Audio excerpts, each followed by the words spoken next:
Yes, that's right. Hello, everybody, and welcome to Attempts at Governance, episode 224. We're calling this one Too Quiet. Too quiet out there, folks. Not a lot of new refs this week, and not a lot of presentations either. Always an opportunity to realign ourselves and get things done, not under the burden of people trying to spend our treasury and fielding all of their wild and wacky ideas. No, they make things go forward. But no, it's nice to have a little bit of a break here. We're gonna get into a few interesting things this week. I'm gonna eventually start the show with a little update on Corp. You know, a little look at everything that Corp is doing here. We're gonna talk about a ref that appeared to pass, but it didn't exactly execute. Maybe we'll get an update on Mandala because we have Michael here, and I know there's a big announcement, and many more things. But we're gonna start with the state of the Treasury, which is looking pretty average this week. We're down 70,000 DOT to 30.74 million. We're up 50,000 USDC to 2.26 million, and we're down a whopping 1.8 million USDT to 5.93 million. That USDT drop, maybe that was the first tranche of the Polkadot Blockchain Academy? Maybe they claim that? Probably. Could have been. Probably. Yeah. That's the state of the Treasury. Looks like Funky is off doing some important Funky developments, so I'm going to throw it right to Limo for a look at refs gone by. Yeah, I think Funk is dealing with some lawmakers or policymakers in Florida or something. I hope Pretty they're cool. on the same side there, yeah. Yeah. So there's 7 refs. The first one is by me. This is what Jay alluded to earlier. This is Rep 1510 on the whitelisted collar track. This approved but failed to execute. We'll maybe talk about it later on. Yeah. And it was to set the Snowbridge Ratch USDC to sufficient and change their extensional deposit and some other stuff. Then we've got the PBA on the big spender track, Ref 1497. This was approved, and this was for 3.7 million USDT for PBA Campus 7 and a few more things. There's like an immediate payment and then some scheduled payments. Then we have Open Guild on the medium spender track, Ref 1492. This was approved, and this is for 290,000 USDT for Open Guild. Accelerate Polkadot build activation in Southeast Asia and broader Asia. Then we've got the anti-scam bounty. They came back. This is Ref 1490. This was approved this time, and it's for 90,000 DOT for the anti-scam bounty. Good, okay. Then we've got Accurast on the small spender track, Ref 1503. This was approved as well, and this is for 44,000 USDC for a decentralized high-performance storage system. It's pretty cool. Right. Then I'm going to butcher this guy's name, Juanma, or this person's name, Ref 1502. This was approved as well, and it's for 3.6 thousand DOT. Also as like a reimbursement for corrupted staking ledgers. And finally, we've got Ref 1521. This was approved, and it's a 2.1 thousand USDC tip for Anna L's work on the creation of Bounty's HR and Bounty's staff databases. Yes, so congrats to her. That's all the rest this week. Great. Thank you very much, Limo. And I want to say hello to everybody on the chat here. We have some nice faces. Kirill, just met you again at the PBA. How are you feeling after getting through all that? Man, it was great. It was really intense, but definitely this time the curriculum was like not 5 weeks that it was before. It was only 3. Yeah. So definitely a lot of big chunk of knowledge trying to fit in your head in the short term. And it was amazing. I met a lot of people. Was it worth your time? Yeah, sure. It was the best investment of my time, even though I'm not I'm aware about a lot of stuff in Polkadot and blockchain, right? It makes my knowledge more systematic. Mm-hmm. And definitely the runtime is not the easy thing to learn by yourself. So yeah, great stuff. Very nice. And Wario, nice to see your face. First time showing skin on the show. Welcome. Nice to see you. Thanks for all your contributions in CUSE DAO. Thanks for having me. Happy to join the discussions here. Nice. And another new face. Well, we had him once before. We have Kazander Dad. He's from the Polkadot Toronto meetups. He's been bringing a lot of new faces around to talk about Polkadot. So welcome here, Kazan. Glad you recovered from last night. Thank you. Good to be here. A little noisy, but I'm here. Wow, it looks like you live in a beautiful neighborhood. I do. It's Wow. an amazing neighborhood. Yeah, that's a good one. All right, nice. Well, look, today, often we start the show with some presentations of projects that are already funded. And I wanted to just take a quick moment to give an overview of all the initiatives and work that I'm doing for a few reasons. One, I've heard some murmurs of people wondering about the kind of the payment structure for everything that I'm doing. Some people legitimately asking, oh, is there some double dipping going on there? I think it's fair play to ask these questions, but obviously just a little communication will clear that all up. I also really want to encourage people, as I always do, to just become more involved. And I think maybe just a quick walk through the structure of what I've been building may be helpful there. I've been saying a lot lately that there's like amazing people at the Web3 Foundation, incredible initiatives, but the Web3 Foundation is not going to save Polkadot. They're not going to work on what you want to work on. They're working on their own things. It's amazing. Same with Parity, amazing people, amazing initiatives. They're not going to save Polkadot. Pick your bounty, pick your favorite thought leader. They're not going to save Polkadot. We really need everybody to step up. And hey, if you're 80% of your net worth is in Polkadot, maybe 80% of your time can be helping out what we're building here, or something like that. But let me just walk you through what I'm doing here. At the end, it's only going to take a few minutes. At the end, I would really like to hear any complaints or criticism or any blind spots, anything that the CUSE posts that annoys you, anything you think I can improve on, the whole team can improve on. I'd really love to hear that at the end here. So that'd be great. Let me see if I can share my screen here. How easy is it to share a screen? Oh, I'll share this. Okay, look at this. Brilliant. Let's see if I can zoom in here. Looking good. All right, so this is Toronto Corp Q2 2025. Just a quick look at everything that's going on here. Some of it you'll know, but other stuff you might not. And also go through where funding is coming from, if possible. It's interesting now that the main treasury has fractionalized. There's all these opportunities, there's all these incentives that people might not know about. So here's Toronto Corp 2025. Obviously, the main thing I've been working on is the CUSE, with the mandate to increase the velocity and volume of high quality information in the Polkadot ecosystem. As long as the machines work for us, we need to make sure we distribute information among ourselves and that it's high quality. Even among some of the top people in the ecosystem, there are gossip and rumors that distort the signal.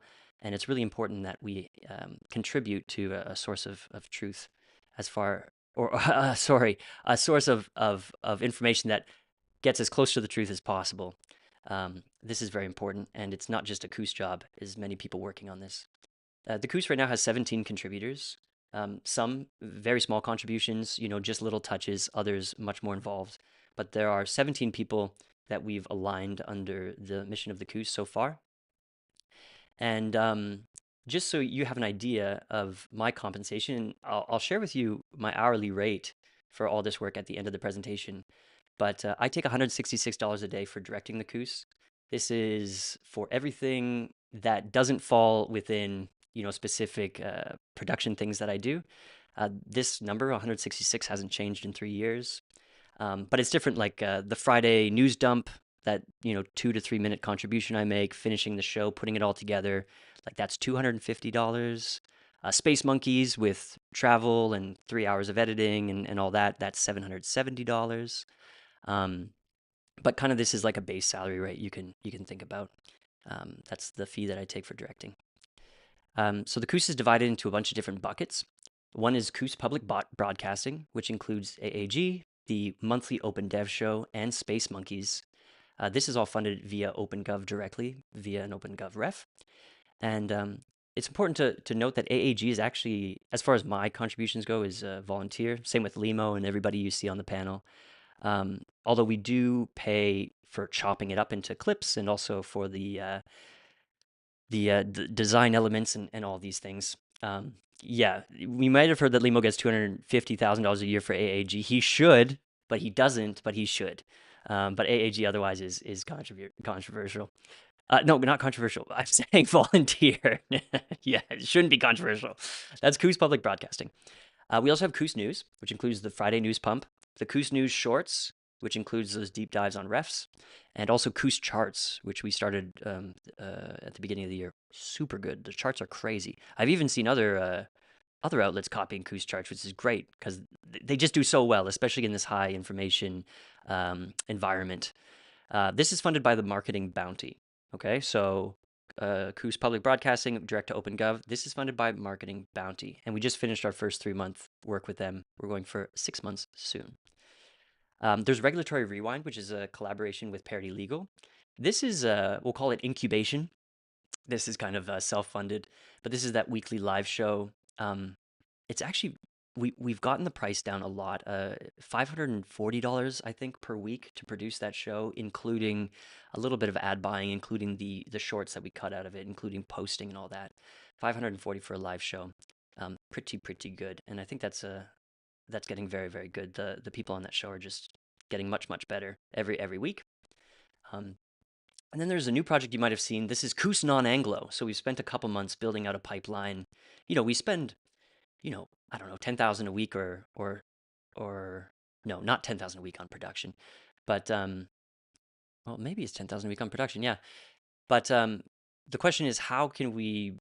Well, I have this theory actually that a media outlet that isn't in English will probably grow bigger than the proper CUSE, because I think there are less competitors, for instance, in the Spanish space or in the German space, things like this. So there's a lot less information to compete with, and it's possible we could grow to reach people who don't speak English. Remember, this is crazy. Only 20% of the world speaks English.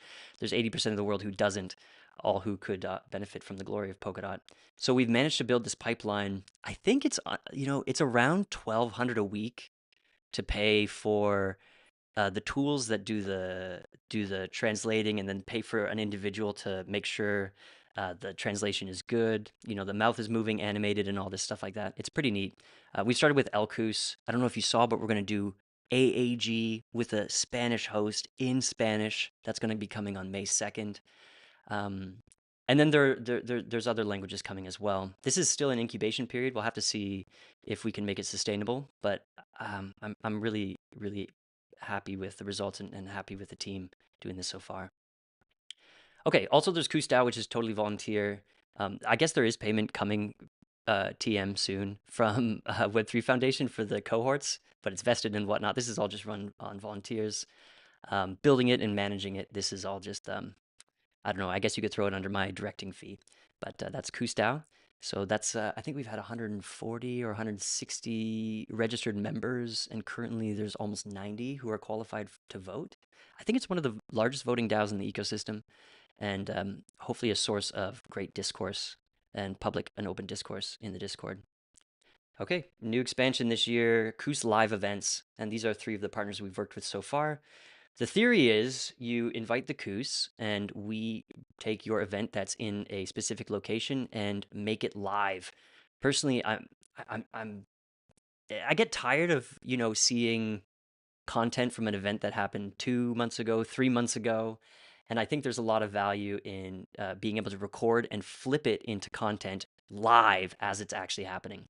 And so we've been experimenting with this. We did Web0 ETH Denver Mansion, and you can lean in and look at the deliverables here. Totally mad deliverables. We really worked the team to the bone on this one. We probably didn't compensate the team enough for all the work they did here. But this was an incredible outcome for ETH Denver. And yeah, that was fantastic. We just did PBA Lucerne, where we did CUSE live broadcasting. So it took a minute to figure out how to do this, but the team came together and was able to do this. Almost 1 million impressions on these 4 live streams just on the CUSE channel. This also live streamed on Polkadot and PBA as well, and on YouTube and all that. So that's doing really well. That's just a week old. Next up is Saitel Decentralized Lugano. They have big dreams there. It's a big order. There's like going to be 30 guest interviews, 13 panels and presentations. So we're going to be bringing that 2-day event on a nice lake in Lugano to the public as well. And then we have some upcoming Web0 events as well in Berlin, in Toronto, in New York. I'm hearing rumbles about Buenos Aires. We're bringing the CUSE live events to that as well. And then we're doing CUSE communications as well. This is another new branch. So there are bounties where people are very busy, but they can't communicate what they're doing. We have very efficient pipelines. So we've been doing some Twitter takeovers. We took over the Polkadot marketing bounty, and this is the results of a month of posting. 33% increase in followers, thousands of percents increase in impressions and everything. I guess that's how it looks when you go from 0 to posting. So incredible increases there. And we're also, oh, what's happening here? Oops. We're also working with the Dot Play bounty. They're actually doing a rebrand, and they got a lot of exciting stuff coming. But another situation where it's a super busy group, they just don't have time to communicate what they're doing, and so they just tap into our pipeline, and things can go quite efficiently. Okay, other thing I've been doing recently, wood culture meetups. This is with Kaz and with Green Pill Toronto. This is awesome. We just finished our 7th meetup yesterday, and we're going to be doing, we do it every week. Next week, we're going to a larger, it's called Toronto DAO. They have larger events, so we're going to join that. Looking at hosting a Polkadot event through them as well. I think the meetups thing is super important. We do it for like $20 a person, and we do it through the Meetups bounty. The Meetups bounty is there. It's an incentive for you to get together with people in your neighborhood and talk about Polkadot. Obviously, this is going to be super important for proof of personhood coming up. My kind of goal is to have the largest group of people do the DIM3 proof of personhood thing eventually. So this requires regular meetups and building a community now. And this is London might beat you. I'd love to compete with London there, but think about it. Toronto's a super expensive city. London is a super expensive city. $20 a person on the upper end. If you're somewhere in Latin America, somewhere in Southeast Asia, you can do it for a lot less. And I think in real life, in-person meetups is a huge value add, and it also is good for you as well to get away from the computer and meet people and talk to people. We've had Kaz last night. Well, somebody last night was giving away consensus tickets to everybody who was there. We've had an anonymous member contribute to the request for proposals for that Tornado Cash thing. That came through there. We've onboarded multiple people with Wood and Nova Wallet. We've gotten feedback from Nova Wallet that I think made it to production. Meetups. Easiest thing you can do to contribute, and just do it every week. And I can't rave about those enough. Other things I'm doing is this RFP push right now. This involves a lot of people. There's supervisors on each one, but this is a really important push, inspired by Raul's work and Raul's post, and trying to bring that directly to OpenGov. There's also some other sources of funding that may be joining the RFP party, so I'm working on that. And what else do we have here? And just so you know, some past things that we've been doing. WAG Media was a past build. This got taken over by people, I think one of the longest running bounties in the ecosystem. The Behind the Code series and the original Jam Tour we did the Jam Tour lecture site. We do lots of work with Polkadot, like the spamming and some custom content for them. And also the delegator staker tool. I think 3 or 4 groups are using this as well. So we built all that. Yeah, all in. So all in, my personal compensation is about $40 an hour. This is up a little bit from a couple years ago when I was doing a lot less. But the point I want to drive home here is that we've grown a lot. I mean, the work of Toronto Corp has grown a lot. But the personal take home has not. And this is because we scale with people. So we have all these sources of income. All these pots of potential energy, treasuries, bounties, all these sort of places. And basically the work that I've been doing and what so many other people do is they put this potential energy to work. They align incentives with people who can actually do things to outcomes that we're looking for. If you're looking at this and you think $40 an hour is too low for you, like which it is for many people, there's higher sources of income all over the ecosystem. Bounty curators are generally doing $100 an hour. Other people that work in bounties are doing 75. Devs are doing 150. You know, it can go up and up. So if your idea is you need more for your lifestyle or where you live, it's definitely possible. But this is mine right now. I work many hours a week, so I'm able to live comfortably in Toronto, one of the most horrendous places on the planet as far as cost of living goes. But yeah, that's my personal take home with all the work that you just saw.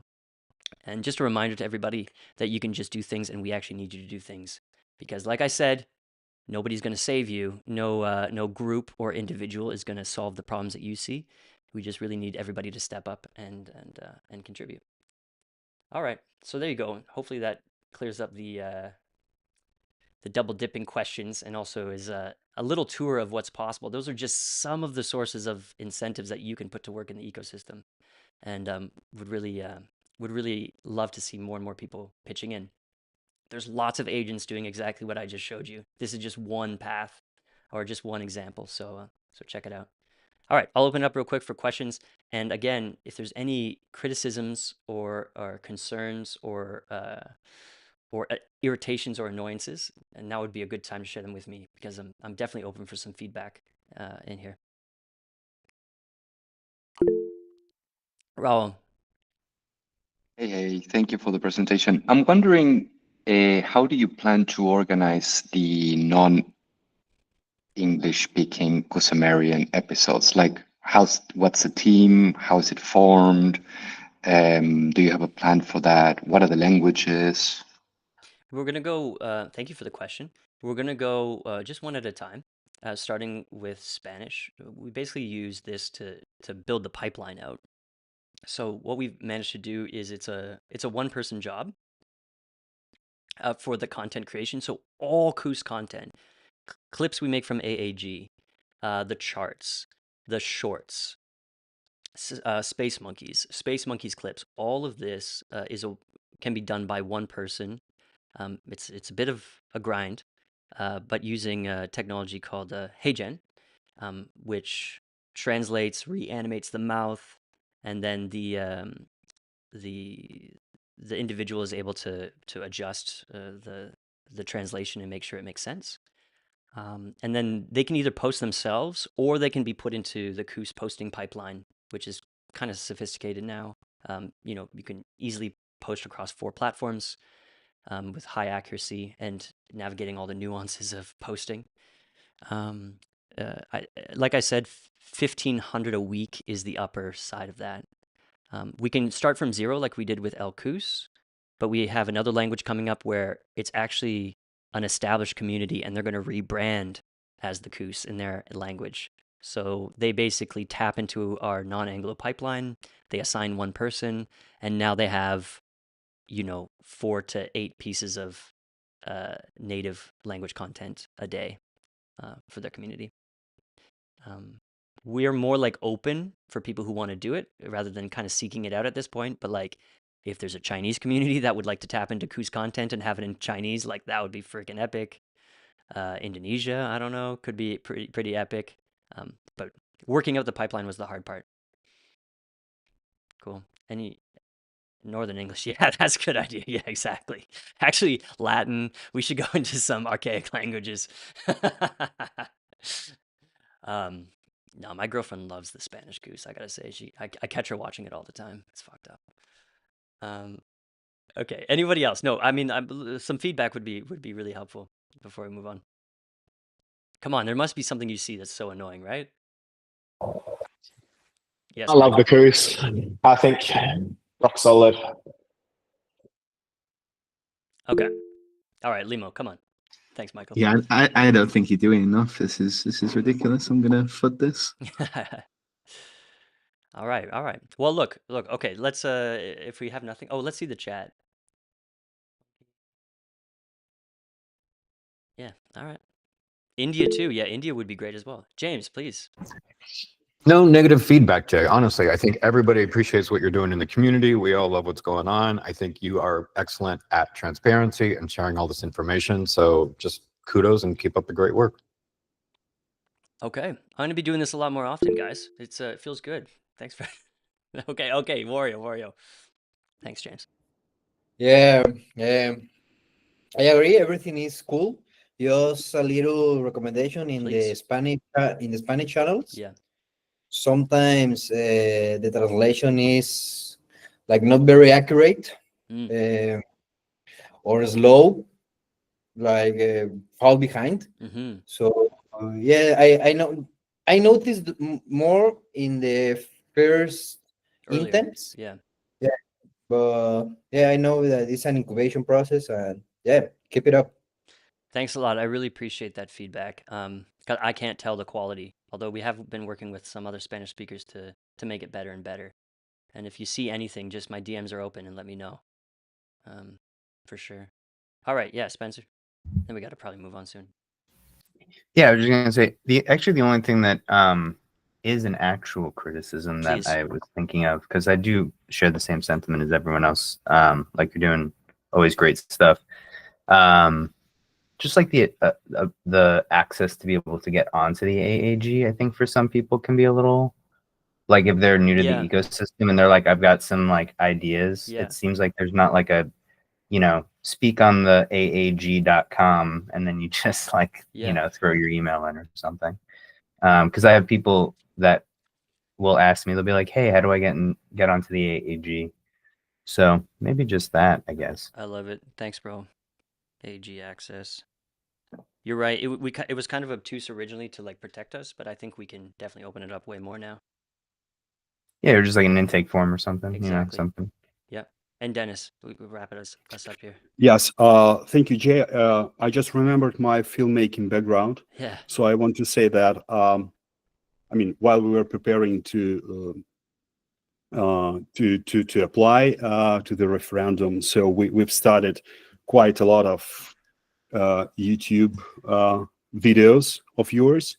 So, and I should say that you're good in storytelling and you're good in matching, in following the format, because you're managing several different formats. But once a person gets into the Polkadot YouTube ecosystem, the person, he or she, he doesn't get lost there.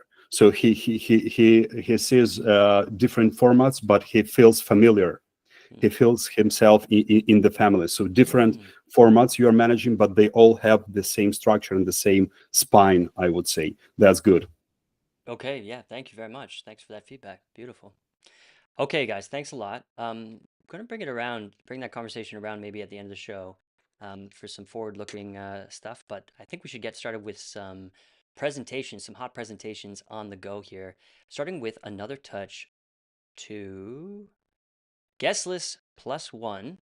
Polkadot becomes a center of gravity for blockchain and music. And Spencer, we've had you on the show many, many times. This is the latest idea here. Oh yeah, we saw you last week actually. Struggling right now with 32.5 million against, but let's see what we can I get know. today. Yeah. I feel more rejected than trying to get a date to the junior prom, man. This is some bad stuff. It's brutal, right? It's brutal out there. Yep. No, thanks for having me, Jay. Yeah, I guess I just wanted to. I think it would be very difficult for us to get out of this hole, or I'd have to somehow come up with just the best sales pitch ever. But I do want to address a few things. I think some of the feedback that I've gotten, that we've gotten on this is, it's very varied. Like in the past, it's been easier for me to identify like what's the objection or what the objections are. They're like more closely related. But this one's a little bit different in that I have strong conviction for this type of initiative. I put together like a really great team of people that are kind of taking it and making it their own. And sort of to your point, actually, of what you just spoke about, where it's like you're creating this sort of like this goal for your company or your initiative and how you think you can improve the ecosystem, but it's not like just going to you. It's just you're sort of the conduit for these funds to be able to allocate them appropriately and manage the process. And I think a lot of people don't realize that Polkadot Music Events Initiative is that.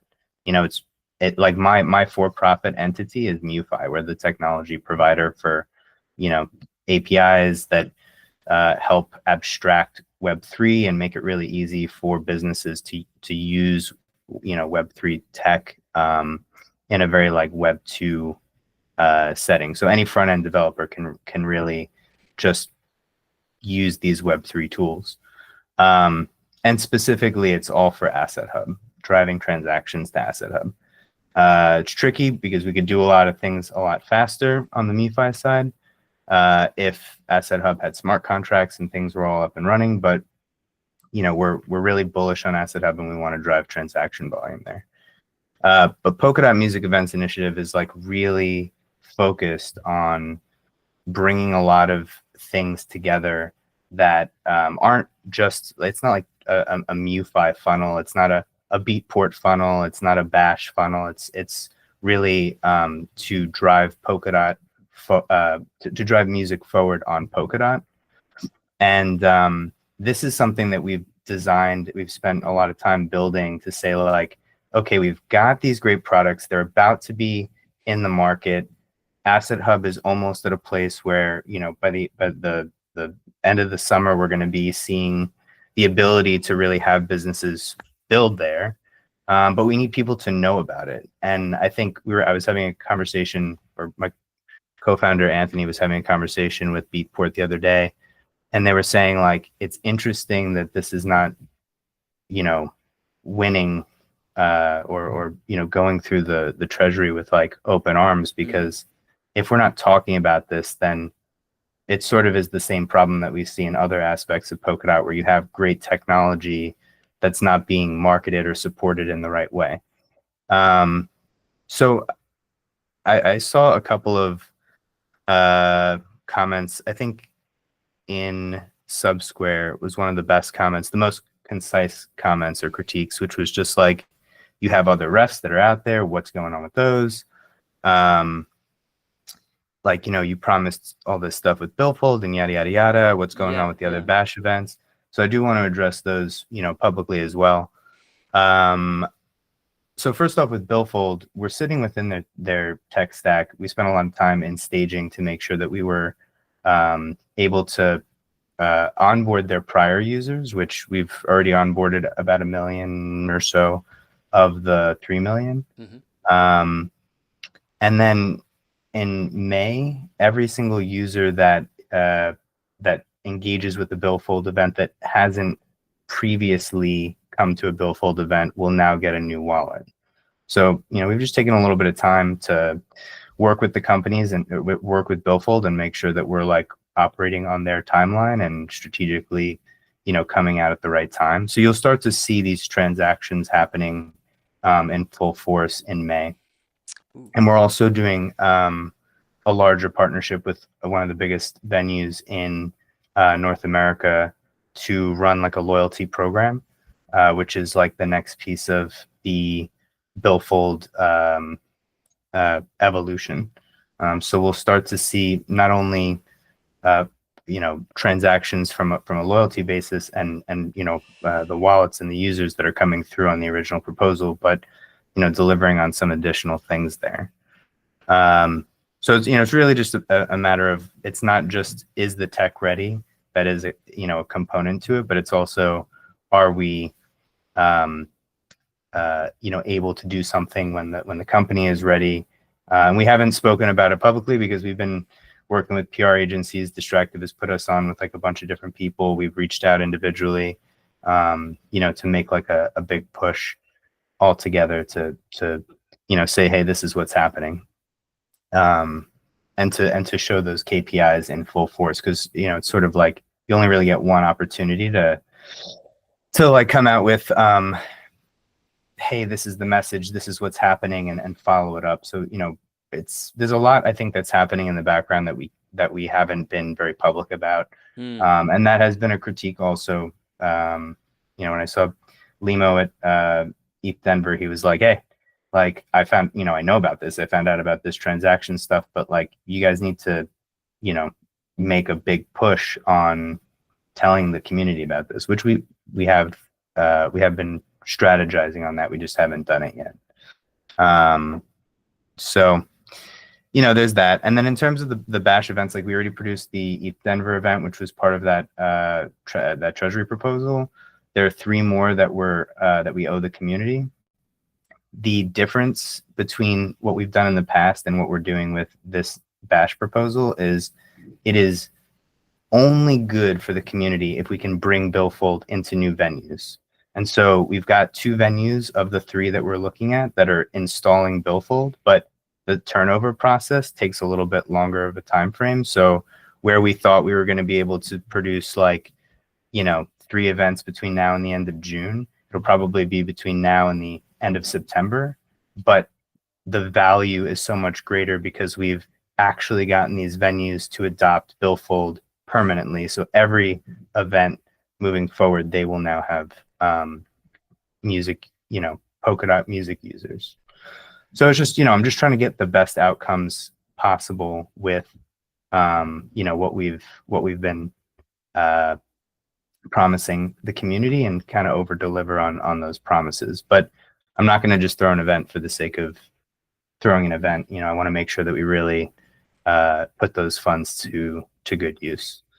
So I think those are like mostly the questions on the prior proposals. I think there was also some concern about like budget, like it's 388,000. It's like 11 deliverables, like 11 long deliverables. We didn't really put into the proposal that each one of those deliverables is also cut up into like another 10 to 15 micro deliverables for socials. So it's really more like 100 micro clips, like you've seen on Instagram or on Twitter, to be able to have these little snippets from those panels. But yeah, I mean, I would just encourage, like, if anybody has any questions specifically beyond what we've outlined here, or thinks that there's a better approach to still getting the word out there and engaging with these universities at a lower price point, we're totally open to that. We think it's a great value, obviously, but if you guys don't, we want to know how we can tighten that up. And also, we did front the cost for the first one, so we'd like to not take a bath on that. So if we do come back for another proposal, we still want to be able to, at least recoup that, and then figure out a way to move forward in a way that is super aligned with the community without doing, without doing nothing. This is like our next initiative where, we did this proof of concept to prove that it works and to show what it would look like. So, growing pains, I guess, is what it's all about. So we're past time here, but we have a little bit of room today. So let's hear Lorena's feedback. Thank you. Well, I have many concerns about this proposal and many questions related with that. You mentioned I think the first point is you don't have a breakdown of the cost, okay, of the proposal, how the proposal is aligned with the ecosystem. If you consider this is more than marketing or not, and why you don't apply to a bounty, marketing bounty, even bounty to this kind of proposal. So you have different ways.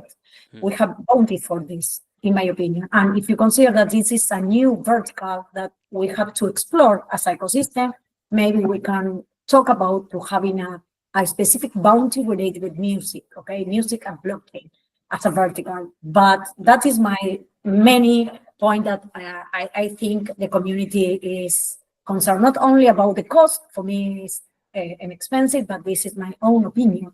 And it's expensive because I don't have any breakdown of the cost. So I cannot elaborate any, sorry? No, good, yeah. Jay, because I'm checking because I have 2 computers and I don't see any breakdown of the cost, okay, even in the answers. Okay, so it's nice. So just out of respect for the audience, let's hear Larry's feedback. Welcome to the show, Larry. And then Spence will give you a quick moment to respond, and then we'll wrap it up. Go ahead, Larry. Sure. First of all, thank you for letting me come on. You guys are doing a great job. Thanks, I just wanted to kind of communicate this to you guys real quick. So I'm working with Fractal, and we actually just got off a call with Michael Naphthalene at Skytail. Yeah. And we're looking for startups in the Polkadot ecosystem that are looking for like seed and pre-seed fundraising opportunities. We're going to be at Toronto, and we're doing a founders/funders brunch. And so we're looking for projects who want to submit proposals to us, and we can kind of vet them and decide on like the top 10 projects that want to present at that brunch. And our goal is to align these projects with funding and funding companies that may be interested in having further conversations. So if any of you guys, Asset Hub was actually mentioned to me by Michael maybe like 10 minutes ago. Yeah. So if you guys have any, if you guys have any interest, or if you guys want to kind of talk further, I can put my email in the comments, and then we can kind of just keep the conversation going. But we're really excited and intentional with collaborating with Polkadot. We got our bounty. They're one of our main sponsors for the brunch that we're having. So I just wanted to hop in here and make sure I communicate that with you guys. And yeah, we can see how we can help and how we can kind of get that going. Super. Let's drop your contact details right in the chat here. Kristen, do you have something to say about this this proposal we're discussing? Yes. I have some Thanks, question for the Spencer. My question is that is really the right audience to target, because when it comes to Polkadot or Web3 in general, the community tends to be more interested in things like tech, trading, or hype. So when it comes to combining music and Polkadot, what are the actual benefits for both Web2 and Web3 sides? Okay, great. Spencer, if you don't mind keeping it short, so you can respond to the two ones. Super short. Yep, thank you. Super short.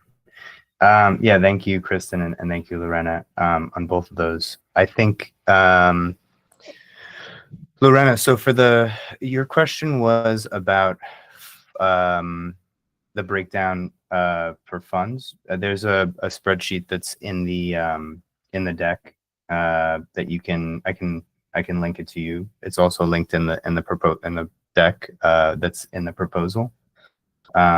It's a Google Drive. It's broken down by what we spent on the ETH Denver panel, and then what we had estimated for London, for South by Southwest, Harvard in September, and New York, the New York ones that we were looking to do. And then feel free to hit me up individually if you want. I can walk you through those expenses. They range. Just depends on the size of the artist that we're looking to bring in, the talent, the location. But these panels basically run as live panels. They go anywhere from 60,000 to I think the most expensive one is like just short of 80 or something. So they're between 60 and 80 per, which includes the video production, the panel, the talent. And we're looking at like larger talent too. Like the reason that some of the talent costs are up there is because like for South by Southwest, we obviously haven't booked it because we're not passing, but like Idris Elba is the panelist that we, had talked to. That's like a pretty big person to have talking about like Polkadot. I think that's a pretty valid cost to be putting in there. What was the other question that you had, Lorena? I'm trying to be brief. I'm sorry, Jay. Yes, related with the engagement, and if is this a marketing or right. So let's apply, or if it's a new vertical, consider to create a new bounty.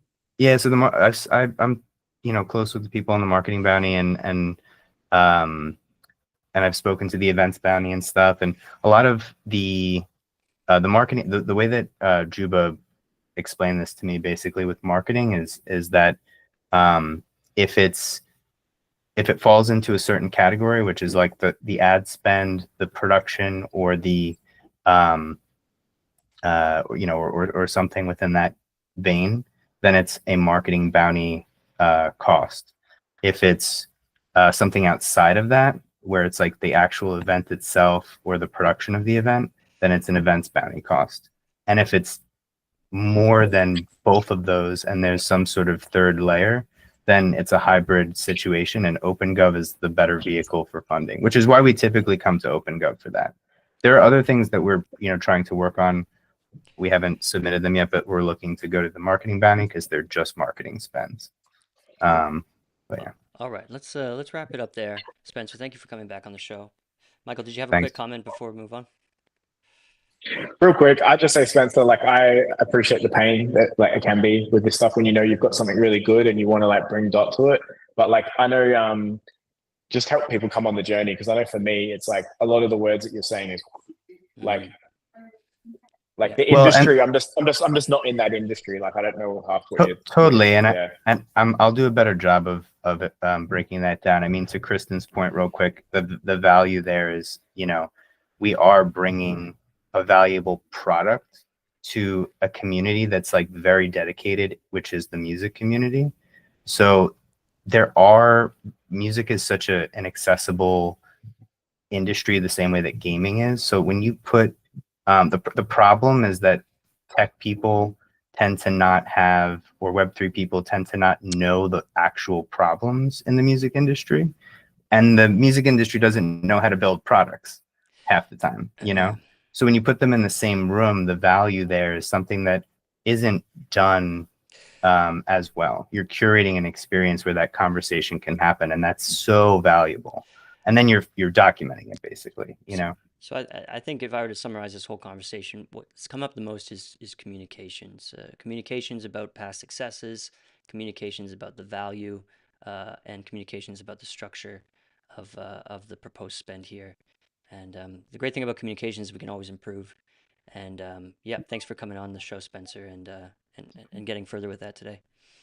Thanks, Jay. I appreciate it. We're gonna move on. I mean, in my head, this is this feels like it's from the same realm. Project that we've been seeing a lot on the show, the Fuelarts BitBasel project. It's similar in a lot of ways. Art and culture-based project, over 300K request. Definitely a group that's committed to Polkadot, and they have not been dissuaded in the past, but still struggling here. 44, almost 45 million against. So yeah, let's see what we can do today. We have Dennis still. Hey, Dennis, and James as well is working on this project. Guys, welcome back. Yeah, thank you, Jay. Thank you, James, for your support. My colleague Scott from BitBasel wasn't able to join us today. He's stuck in Miami traffic, unfortunately. Yeah, I think he was poking in there. He looked a little dodgy.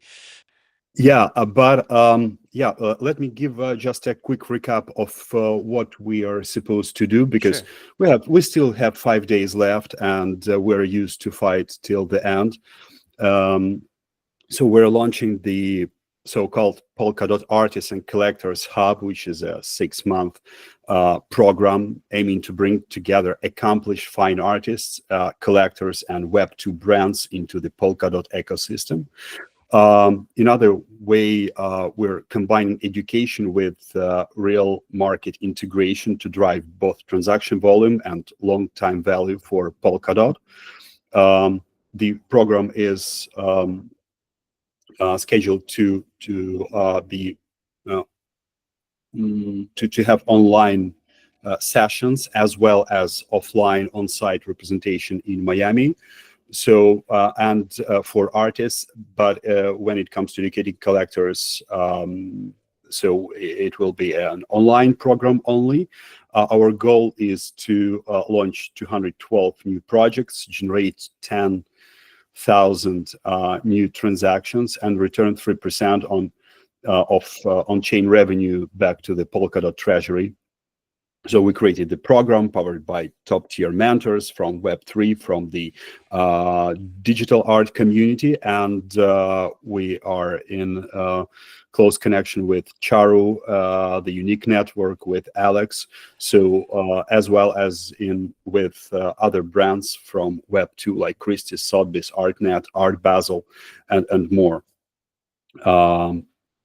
We were experienced to bring the new blood of Web2 collectors on Web3 rails. You're quite right that the current voting is not doing that well, but I'd like to emphasize once again that this proposal is not limited by the decision of for us of the Polkadot DAOs or dependent solely on the Treasury budget, because we'll move forward regardless of the voting outcome, but we are grateful for your time of discussing that and voting. So we see our mission in developing the digital asset market as well as the startup market, and it goes beyond one single funding source. The main question, the main argument of the people who voted nay was that, okay, we're back to 2019 levels and the market of digital assets, NFTs, generative art is almost dead. Our main reply to this is, hey, we're back to 2019 levels, but that's a good thing, because without the noise of speculation, creators and investors can return to building value, not building hype. And this is a chance to lay foundations for long-term and long-term trust and the utility we're talking about. And I would like to remind everyone that the Polkadot white paper was first published in 2016, a year before the crypto bull market raised, and a year before Polkadot passed through ICO. So if Gavin Wood hadn't believed in what he was building, he wouldn't have the opportunity to connect all of us here today. So that's why we continue to work, and that's why we are resistant towards the skeptics who measure value only through short-term investments.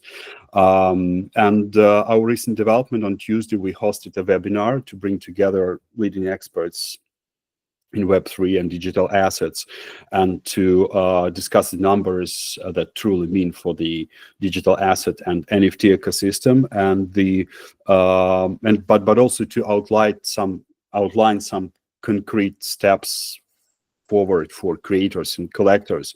So we also invited their top voices and artists from the Polkadot ecosystem, and together our guests identified 5 collective action points for moving forward, and 2 of them, they align with our program, like establish educational institutions. So we should make the programs that unite creators, curators, and collectors and brands. And secondly is listen to your audience. So adapt continuously to collector behavior and community feedback. So that's why we requested another AAG session, and grateful for accepting us, because we're collecting the feedback, even if it's negative, because we're thinking about our strategy is a long term. That's my short thesis. This is my short update. The only thing I should say, this is our second attempt. So half a year ago, we proposed to create an acceleration program for startups, which failed. Now we propose to create a school for artists and creatives, for creatives and collectors. It might fail as well. So I should say for sure what would be our third one, our third application if we fail with this one. So we see a real problem that we'd like to create the tool to make the decision-making process faster. And that would allow investors and community to take weighted decisions. And also, from the other hand, this product should help proposers to match their applications with the actual needs of the Polkadot community. We know that Claris AI, created by Zoe from Fala Network, already created an MVP for this product. We're sure we could add some value creating our product, because we'll use OSINT, open source intelligence, and we're testing now it with JP Morgan. Regardless Polkadot, we had Fuelarts. So that will be our third proposal, and I believe that we finally found the problem that really bothers everyone. So thank you.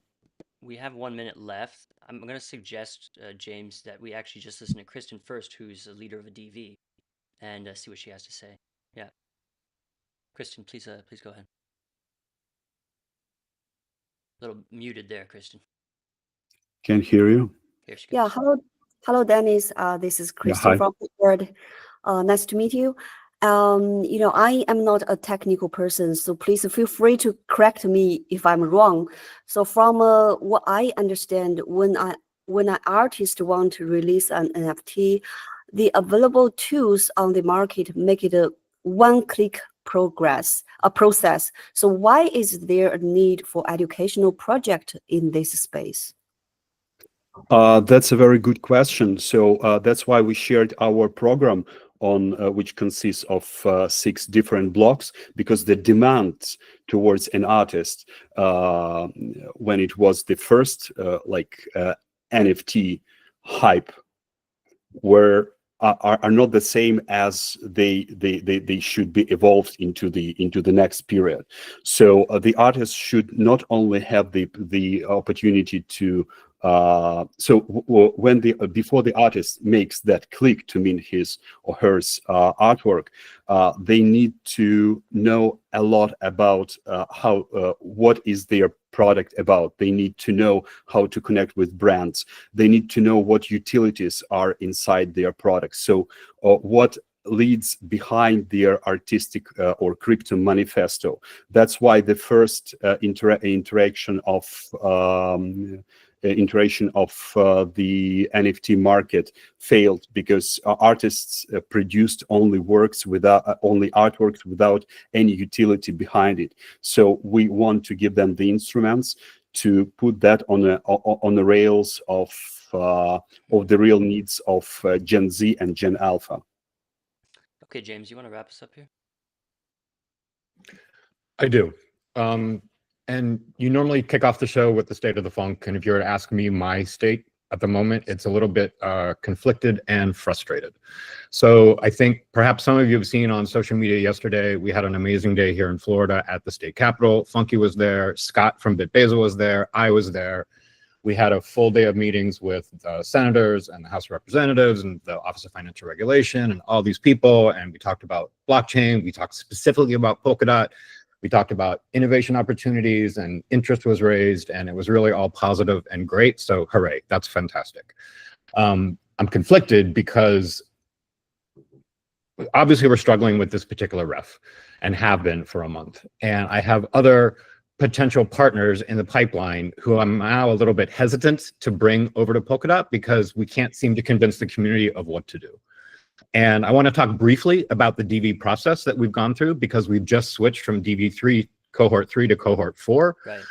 We have actively reached out to all DVs to try to have a productive conversation around questions, comments, concerns with this particular initiative.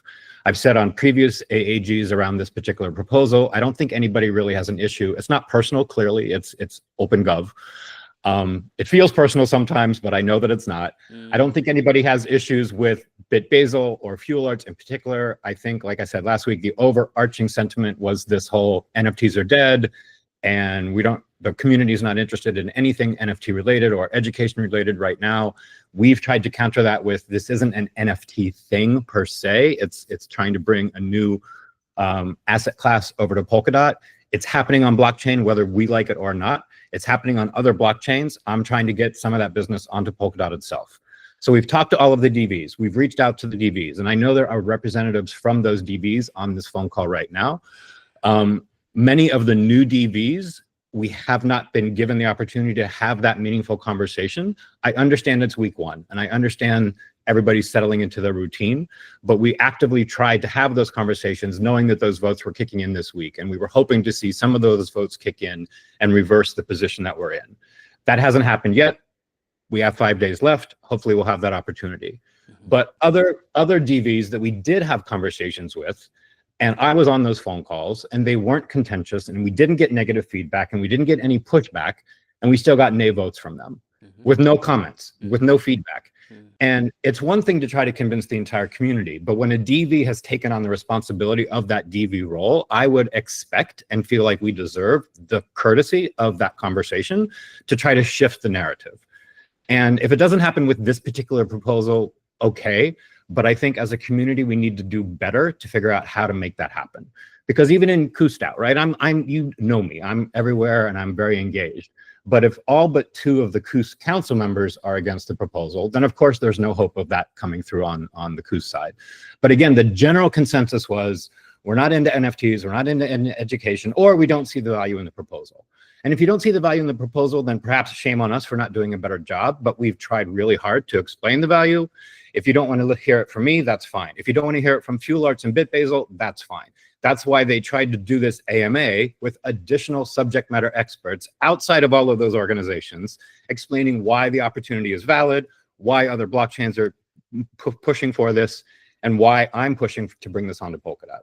So it is what it is. Again, I would ask and request to have these productive conversations in the short runway we have left with the DVs.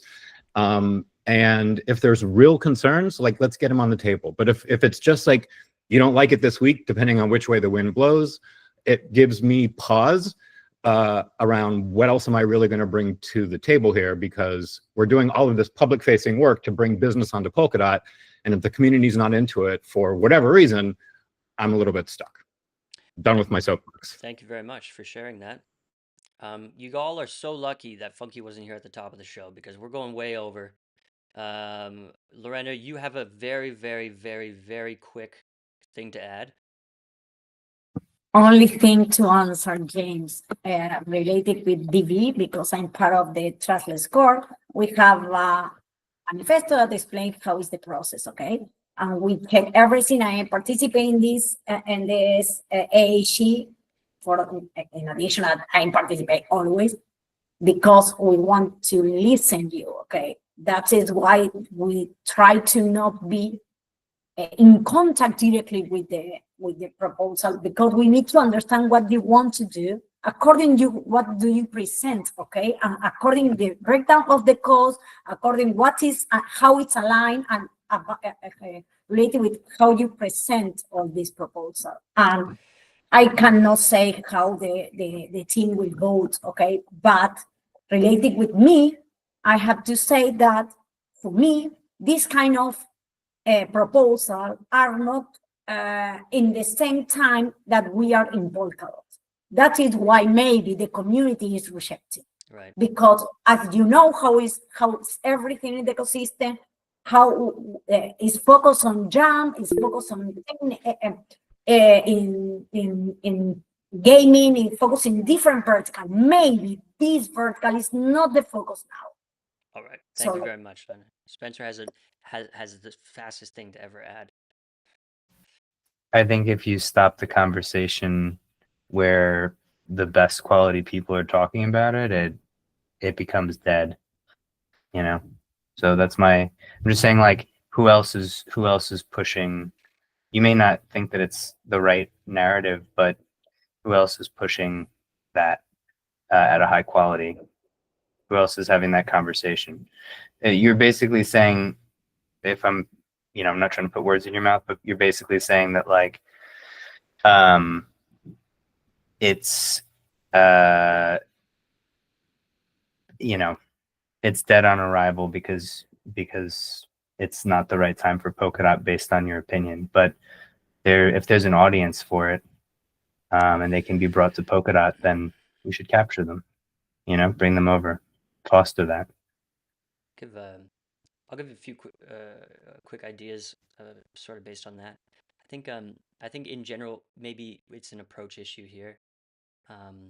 This is, any spend over $100,000 is a totally different game, and there's a lot of moving parts on this proposal.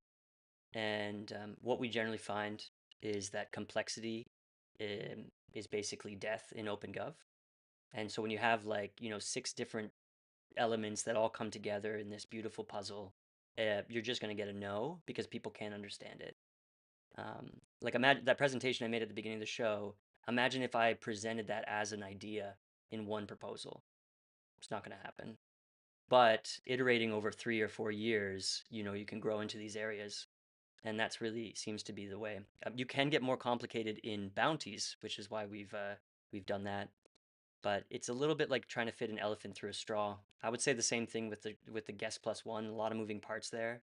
It's like the general OpenGov voting public doesn't have the bandwidth to digest these things, and so they just kind of get nayed. I think we see it a lot, and we've seen it with the recent sponsorship proposals and all kinds of shit. It's just like, yeah, it's frustrating because you see the value and you want to be logical, but OpenGov isn't logical. It's political, and it's a result of people's attention. So that's what I would say there. But I'd love to hear that you guys are still working, and I know there's exciting things coming down the pipeline too. Angie. I'm so sorry. you. This is going to be really Thank fast. you, Jay. What about having some sort of an example Well, that's it too, yeah. of user flow? Because a lot of people hear that, I know because in gaming, I face this all day, every day. People hear the word NFT and they kind of go, ugh, like, and then they don't really know how to proceed. Whereas if you had an example of a user who wasn't in Polkadot and interacts with your proposal and then is in Polkadot, I think it could be maybe something to add. Yeah, nice idea. Thanks for that, Angie. Thank you. Thank you. That's reasonable, but unfortunately, for now, we can't without. Okay, I know. I'll respond to you in person. Thank you. Okay, thanks very much, guys. Let's move on now. That's actually all the presentations we had scheduled today. Raise your hand if you have something to present, ref to present that. Yep, going once, going twice. Oh, what? Hello. What do you Okay, got? so What do you got for us? yes, I have two proposals I want to mention here in the show. No, it's not another rogue grift, I promise. Another. But Okay, give me the numbers. as you know, it couldn't be Easter weekend without a runtime upgrade on Polkadot, right? So I just want to mention this so it's in the record, and then all of the developers and all of the teams working in the Polkadot ecosystem know there are two runtime upgrades, one on Kusama, one on Polkadot. One is for Kusama Asset Hub to version 1.4.3, and the other one is for Polkadot Bridge Hub. Why it is important that teams working on Polkadot know this, because 1.143 release contains a change that adds an additional parameter to the dry run functionality. This breaks the runtime API. You can find information about this change in the Kusama announcement channel on Telegram, in the Polkadot announcement channel on Telegram, and also in both direction channels on Element. The team that worked on this, the fellowship, recommends that all of the ecosystem builders are calling the run API, upgrade their code to handle the function signature, okay? The projected enactment, and we cannot be sure of this because it depends on fellowship whitelisting and on the community voting, but more or less we think that these enactments will happen for these runtime upgrades at the end of April. So teams who need to change their code to make it work and to call the function signature, please make sure to pay attention to this and work on the changes that you need. This also includes wallets, yes. Jeez, thank you so much. Okay, anything else to say about that? That's all. Oh, good, thanks. Speaking of bridges, we did want to get back to this one, Limo. We talked about it at the top of the show. Ref 1510, set Snowbridge wrapped USDC and USDT as sufficient assets, set their ED to blah blah. Metadata, executed, big bad green executed sign, 100% support, beautifully laid out summary. You know, what the hell happened here? What, did something go wrong? Run you through it, right? So we tested it in Chopsticks on the root track like 17 different times. It worked every time. On the root track. Okay, so this was submitted on whitelisted caller. So I do not understand how to pretend to be Basti on Chopsticks to whitelist stuff. So I DM'd Basti with like the full call data, which included the whitelisted call wrapper, like dispatch has whitelisted call pre-image or something. So he took that and used what the fellowship normally use to go from just a normal call date without that wrapper and wrap it and make one extrinsic that submits the pre-image and the referendum at the same time. Accidentally on doing that, it wrapped it twice. So there's basically like two calls. There's like the external one, internal one. So and then a second internal one. So the second internal one was whitelisted, not the one with the second layer wrapper. So yeah, it messed up. We've tested this one on Chopsticks this morning, but it wasn't whitelisted yet, and it's the same error. So I'm pretty certain that that was the error. Basti seems fairly certain that was the error, and thanks to Jordan from Chaos DAO for helping with finding out that error as well. So this one should work. It makes, yes, USDT, USDC from Snowbridge sufficient, which means you don't need DOT on your account. You can just bridge stables from Ethereum, which is really good onboarding experience. It lowers or sets the extensional deposit to 1 cent, so you only need 1 cent of tokens. You can then use that to like XCM it to hydration and buy DOT or whatever you want to do. So pretty good UX flow. Yeah, please vote aye again, and apologies for that schoolboy error that happened. It happens to the best of us, man. It's not out already, is it? Yeah, it's I don't know the number. It's whitelisted caller. It's the latest one. Basti posted it this morning. Okay. I don't think it's out yet. 29. Yes, there we go. Yeah. In 29. There we go. Okay. Yeah, I'm not sure if it's been whitelisted yet. I need to double check, but he pinged all the fellowship this morning. No, not yet. Check it. Oh, it's not yet. Okay. Okay. It is like Easter holidays, so maybe it'll get whitelisted next week. Yeah. All right. Well, speed run. Let's see what we can do here. Thank you very much, Limo. Hey, also, Limo, I caught on the forum you responding to a thread here about the mechanism for buying Coretime. This is access to, you could call them roll-up slots, I guess, for now, but it's basically access to the compute of Polkadot. Having some issues here. Did you want to talk about this real quick? Yeah. So this has happened on Kusama for the past few months, where somebody just buys all of them. Sometimes it's possible to dox who's done it and ask them, hey, can you give a call to somebody? So yeah, basically what it is, it's an NFT that you purchase that gives you the rights to use a core in the next month, right? So there's 3 stages to this sale. There's the interlude period or the renewal period, where if you already have a core, you can renew it for quite cheap. It depends on how much you initially paid for it. Then there is the lead-in period, which is like a Dutch auction, so it starts off higher and goes lower over time. Then there's this fixed price period where it's like the lowest price you can buy a core at. The issue is if somebody needs to buy a core that can't renew it, so they have to do it during the Dutch auction. If the price of cores at the very start of the Dutch auction, which is the most expensive, is too cheap, people seemingly just keep buying them, and it's really awkward.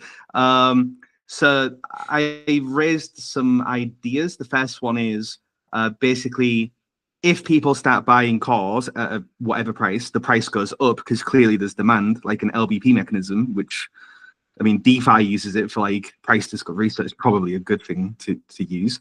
So if you, so if you start buying all of the cores, the price gets really, really expensive, and then it trends back down to the line or whatever over time. So that should prevent people sniping all of them. Then there's some other ones. I need to read the forum post, but yeah, I posted a bunch of ideas.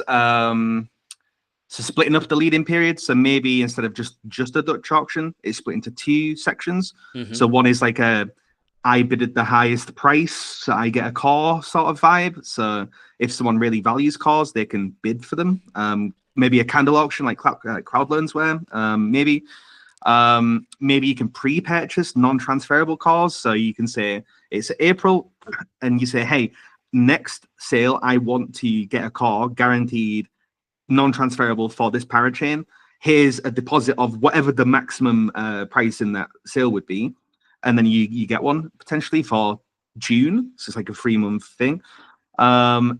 There's also a problem with the renewals price. So if I buy a core for $1, the max that I can pay, I'll use $10. I think he's $10 in the example. I buy a core for $10. The max price that I pay next month is $10.3. Is 3%, right? So it's rent controlled, which is kind of weird maybe, because then if the price of cores is $10,000 on the open market, you're still paying $10. So maybe there's some gravitational pull towards what the actual market rate is, kind of.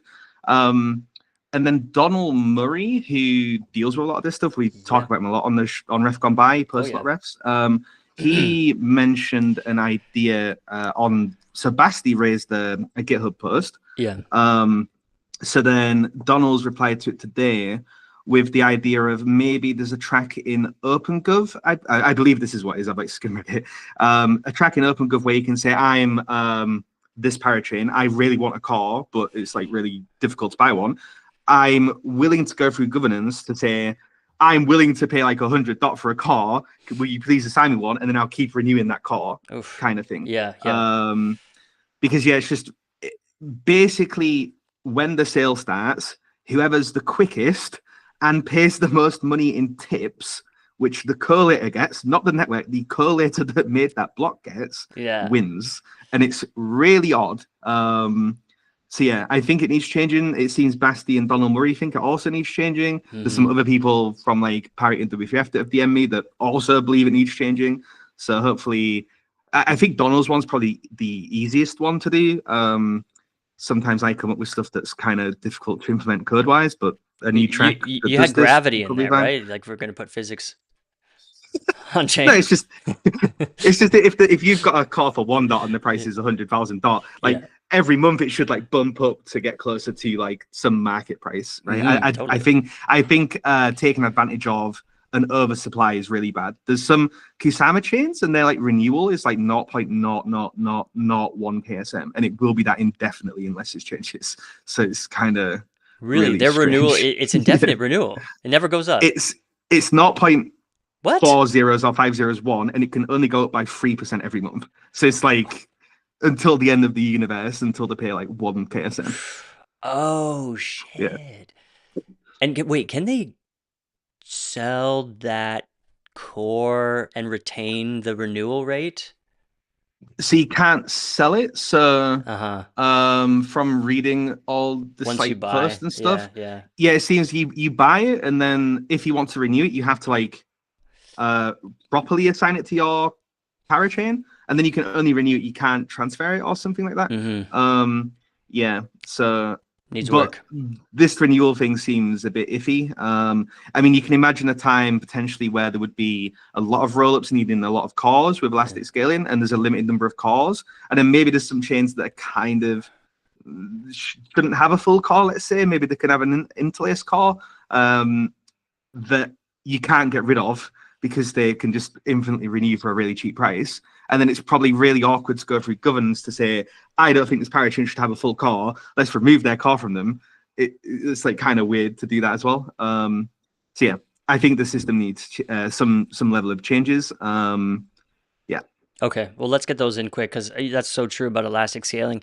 There are some rollups right now who I think are just chomping at the bit for elastic scaling. And if there's none available, yeah, that's a big issue. Okay, thanks very much. I think Peak's one of them. I think they even said they tested 15 cores or something. So that's like if there's 100, I think there's 140 cores on Kusama right now. So that's like over 10% of the cores. Yeah. Even if Polkadot got to that point, so it's like pretty high demand eventually. Okay, thanks for looking at that. Okay, look, let's just do a quick run of some other refs on the go. We Polkadot Eco researcher, ecology researcher, by the way, is they have a ref. They're going to be in next week. They did request in DOT. I don't know if that's the reason why they don't have support here, but they are going to come on next week and talk about it. Incognity, who we had on last week, 200,000 USDT for those shielded transfers. That's 12% in favor now. They did get an I. Who came in the I side? Rick came in the I side there. So good for them. Shankar, who's on the call. Shankar, you're pulling out. You're going to go to the PAL bounty after our discussion last week, eh? Yeah. Cool, man. Yeah. Good luck. And thanks for that discussion. And thanks again for this cool project. Talisman's ratify approved payout. This is good. Everybody's supporting them here with 100% in favor. That's 600,000 for the mobile wallet that they failed to claim before. And then Frank on the Porsche, that's 0%. And MotoGP also 0%. I think they've officially withdrawn this massive $20 million proposal, asking people to vote nay on that one. Cool to see anyway. And Yeah, renewal of the USDT USDC acquisition on the root track that Raul posted. This is going well. 94.3% in favor. Lee. Yeah, I posted a comment on this today. Did you? So I think you said something earlier that like the more complex the proposal, like the more difficult it is to understand and people just nay it. Yeah. I also think the easier a proposal to understand, the easier it is to just come up with some like random garbage to just be like, this seems terrible. Okay. So the Treasury is permissionless. Anybody can just request funds from it, right? Okay. I don't think that's going to change. I also believe that most competent, sane, and realistic people understand that probably you need to pay somebody at some point from the Treasury for something like infrastructure or whatever, right? So those companies probably have salaries they pay out in fiat currency, right? So if they get DOT, probably the next move they do is put it on Kraken, Binance, Coinbase, whatever, and sell it into USDT or stables or whatever. Hitler candles. Like fiat. Yeah, and it's like, let's say you pay someone $500,000 of DOT for something that is worth $500,000 of spend. They might immediately market sell it and Judas candle the chart, right? Not nice. Ideal, not great.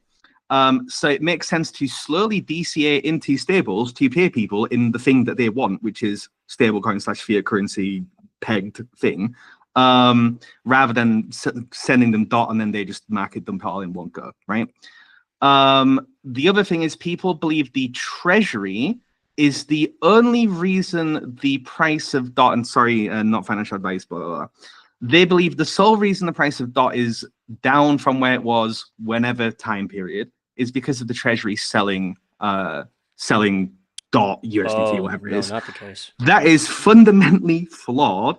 There is individual people that have more DOT than the Treasury has ever had that have sold it, and there's multiple of them, right? They're responsible more than the Treasury, right? Or you even have stakers and validators. They also sell DOT, right? So, the reasonable amount over time, right? Whatever it is. That also impacts the price or whatever, right? So saying that the Treasury is the only responsible thing for the price being where it is, whatever, is the most flawed thing somebody could possibly say.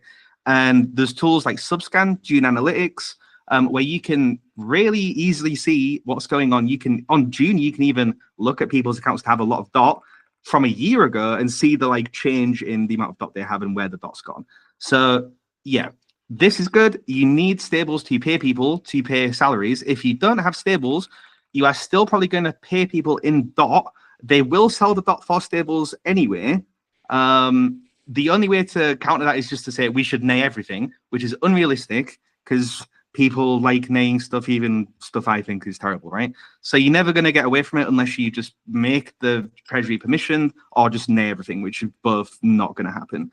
So everybody saying this is a bad thing, I have no idea what they're talking about. DCAs are for price fluctuations. We're not market dumping at whatever the price is now. It's over time. Sorry for ranting, but these people are insane. Okay. I will point out though that since your rant last week, Chaos DAO, who is leading the vote, has been joined by 14ZP with a nice 20 million juicy eye. So that really protects the outcome here. Raul. Yeah, I don't want to rant like Limo. You're welcome to. But what I do want to say is that repeat what Limo said in the sense of this is an operational need of the Treasury. We need stables to pay for the proposals that are submitted in USDT or USDC. In the sense of the token holder or voter who mentioned an alternative, I think the plan that they had that you can read in the comments might be sound. It's an interesting idea. I think in the midterm, it would work really well.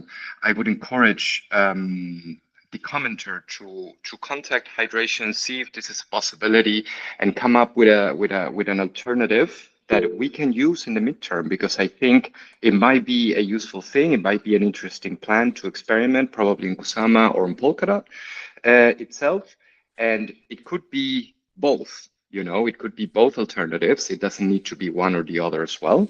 But it sounded like an interesting plan. that we could work together also into doing in the midterm. Yeah. Which who was that? Which commenter was that? I'm trying to find. There's no identity on the commenter, but Oh, 14YC? I think it is, yeah. Yeah.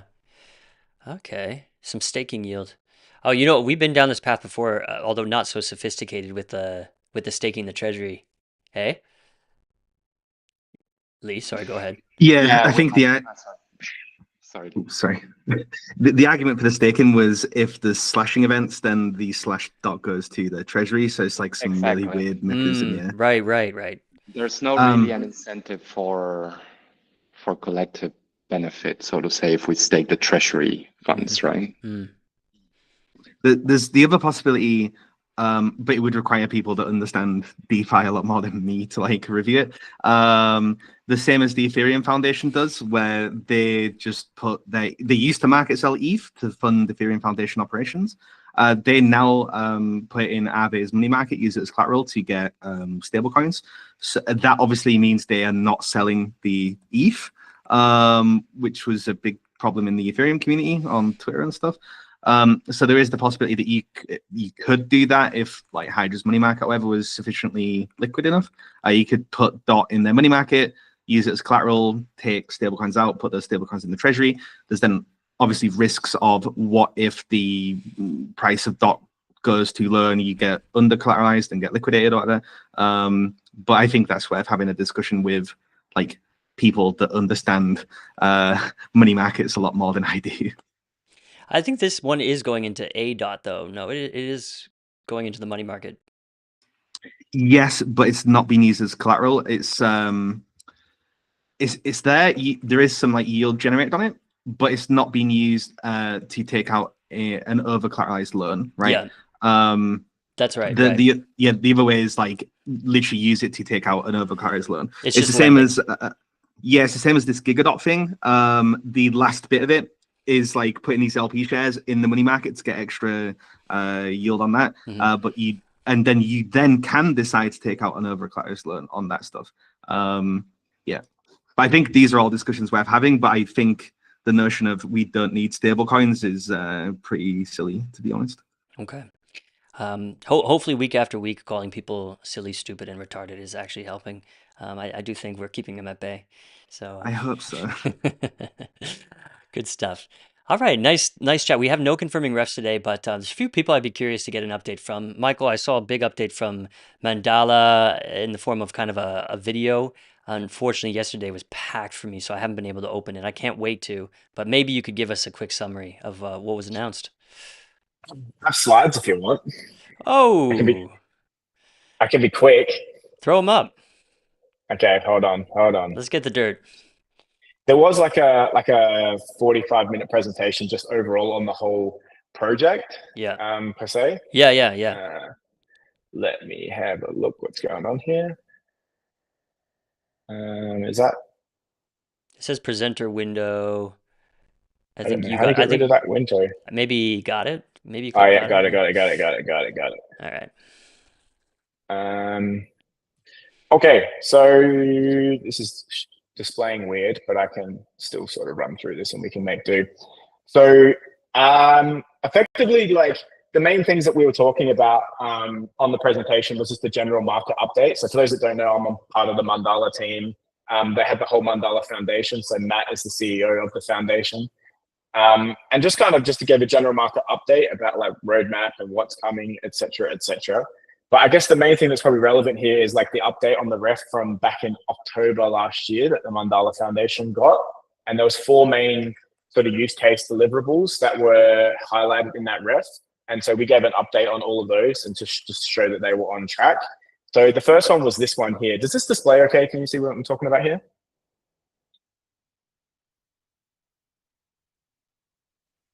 Can anyone hear me? Yeah, it's a bit small, but it's okay. I mean, maybe it's a bit too small. I don't know. Hold on. Let me see if I can fix this. Let me just see why. Give me 1 second here. Running on the fly. Try this one. There we go. Yeah, that's better. Okay. So the first one was was the West Java blockchain implementation. So for those that don't know the Mandala chain ecosystem, so effectively we're a parachain. And the idea is that there'll be a whole bunch of government, retail, and enterprise applications that will build in, on, or around the Mandala chain. And so one of them is the West Java province. And so for those that don't know, West Java is like a province or a state of Indonesia. It's on the biggest island, or one of the bigger islands, and it's got a population of 50 million people. So it's a decent size.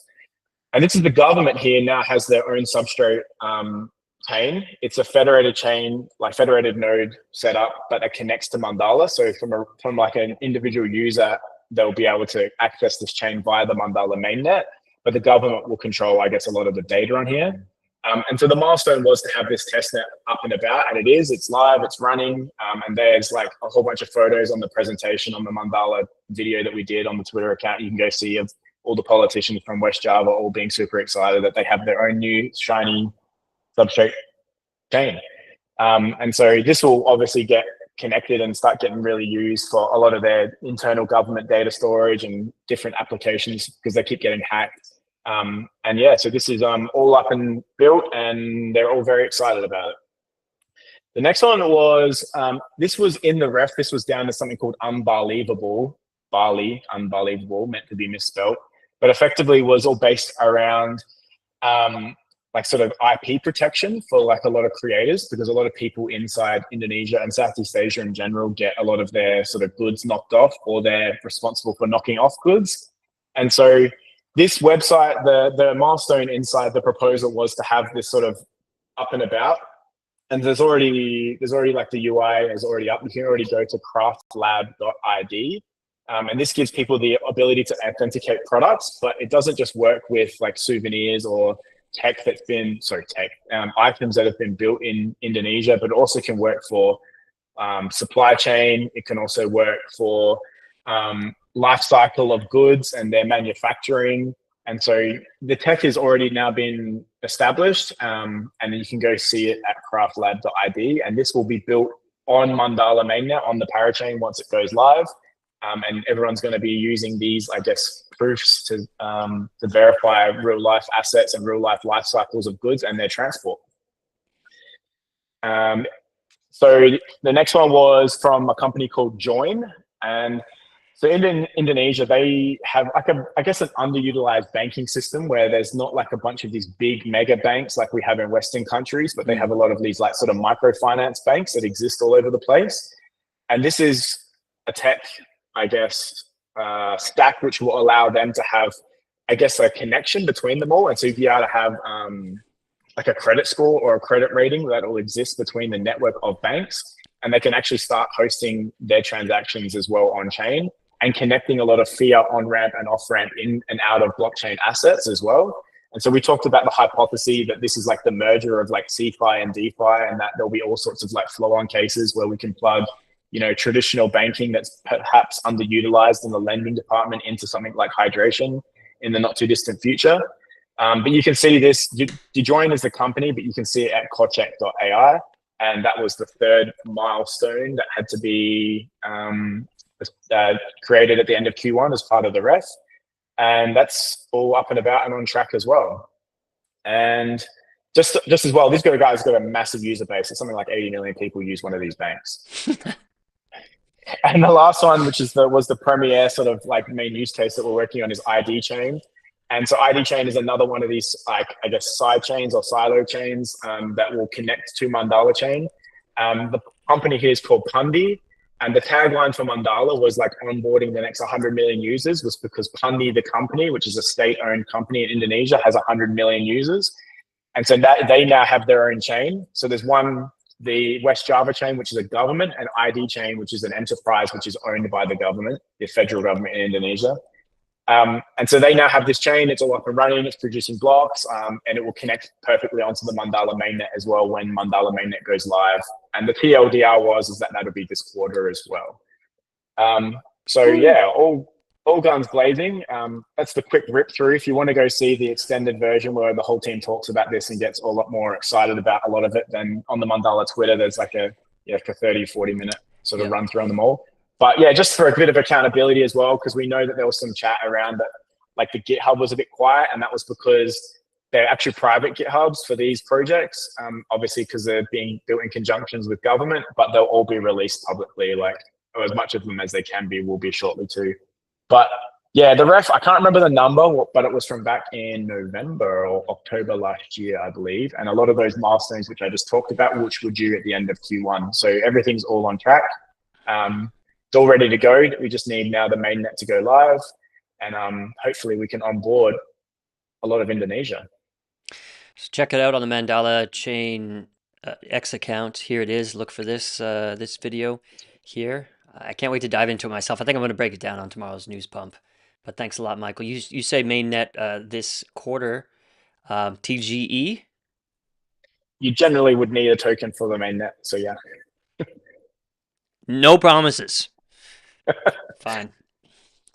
Good. Thanks very much, Michael. That's so exciting. Indonesia, huge population coming to Polkadot through substrate technology. Absolutely amazing.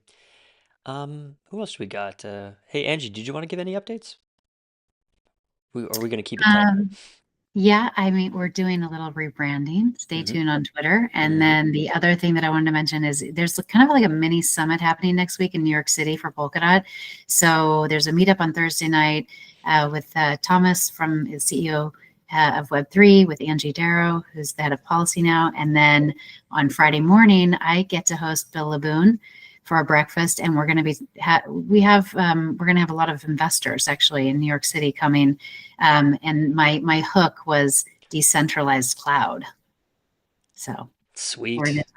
Yes, that Bill in New York. Yes, watch so out. he'll be there. So the breakfast will be 9 to 10:30 Friday morning, and then the meetup the night before that Angie is hosting is 6:30 to 8:30, I believe, with Thomas. Very nice. Thank you very much. Hey, I want to give a quick shout out to Lisan Al Gaib here. I don't know if you want to come on there, but this is actually a fellow who came through our meetups, our Toronto meetups that I was talking about earlier, and really nice to have you on the show, sir. Hey. Hey, yeah. Thanks for the shout out, Jay. And yeah, like this is the first time I've attended this type of call from you guys, and really love how you guys collaborate together. I'm slowly getting into the ecosystem and knowing how you guys work. I just spent the whole morning just reading the wiki and reading how OpenGov works, right? So there's a lot of new words I'm learning. Like I think Larry or another gentleman was talking about DVs, and I was like, what does a DV mean? But I'm glad that there's an AI chatbot to ask on the wiki. Oh, that's so cool! Nice. Hey, Yeah. welcome to the pink side, man. How are you doing? We had a jam talk last night. How are you doing with wrapping your head around that? I mean, like the way you've described it, right? It's like more synchronous, decentralized parallel processing. That's the way you described it to me, right? Something like that, using yeah. Using all the parachains to somehow become this one huge compute system, right? I would love to know like what would like happen. I've always been thinking like the ultimate app in a computer like that would be an AI. But yeah, like I know there's a lot of in-betweens, but who knows what they'll look like, you know? But yeah, I don't want to take too much time. I mean, I know you guys are talking about a lot more intense stuff. It's really great to be, you know, in this room, you know, witnessing how you guys work. It's really, really awesome. Sweet. Well, yeah, nice to have you here. And White Rabbit, anything from you before we head out? It's good to have you here anyway. To close us off today, yeah, be remiss without throwing it to Funky for the state of the funk. Hopefully you can hear me, Jay. Before I even get into the state of the funk, I just want to say I'm sorry for being so late. I had another meeting that ran over by 41 minutes, so that's why I got here late.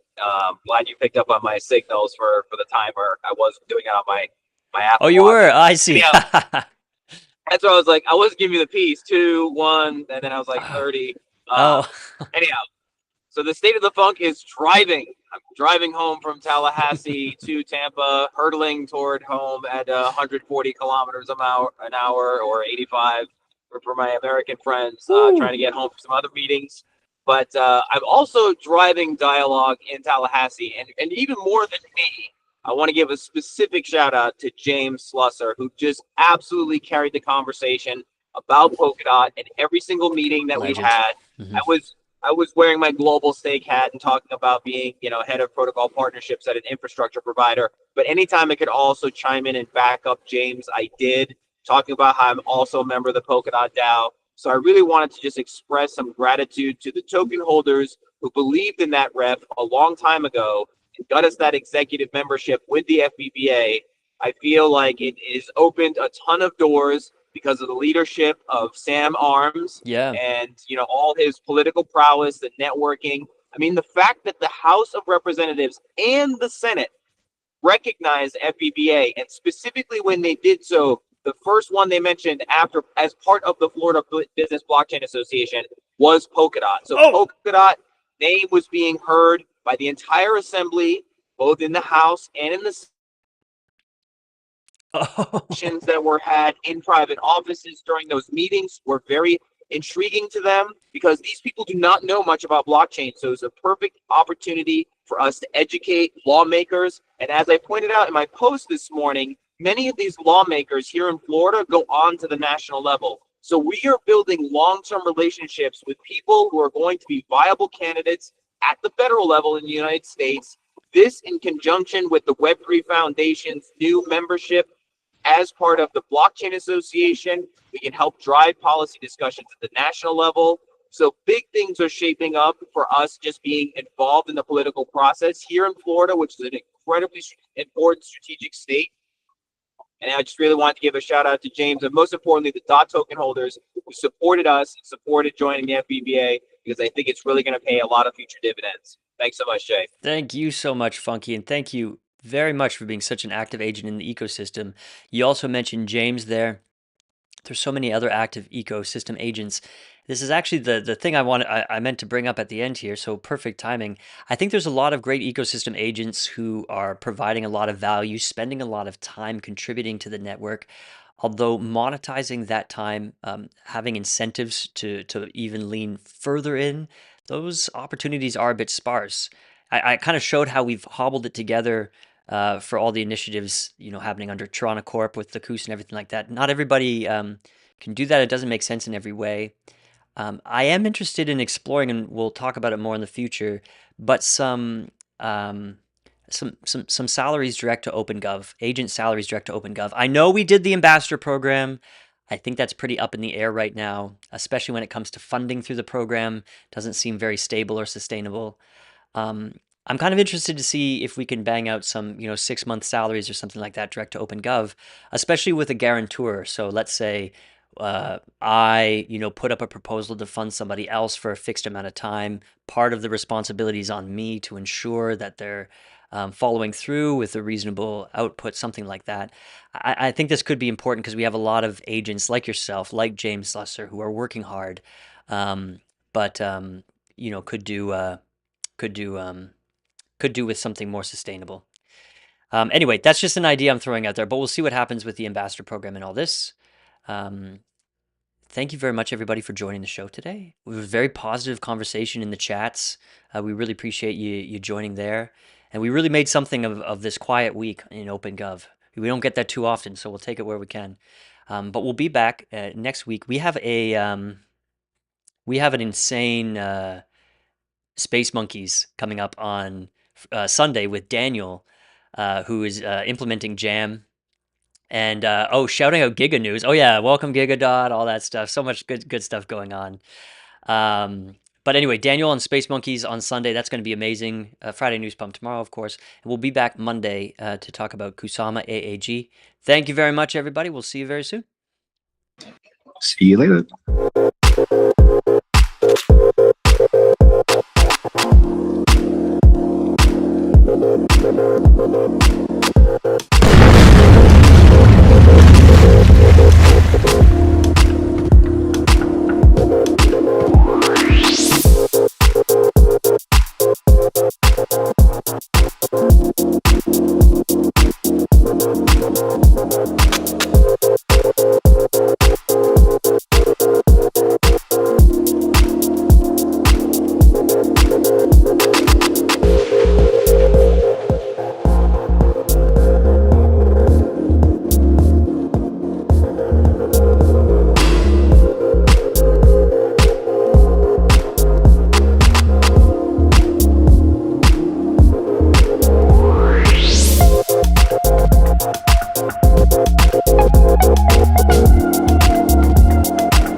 Bye.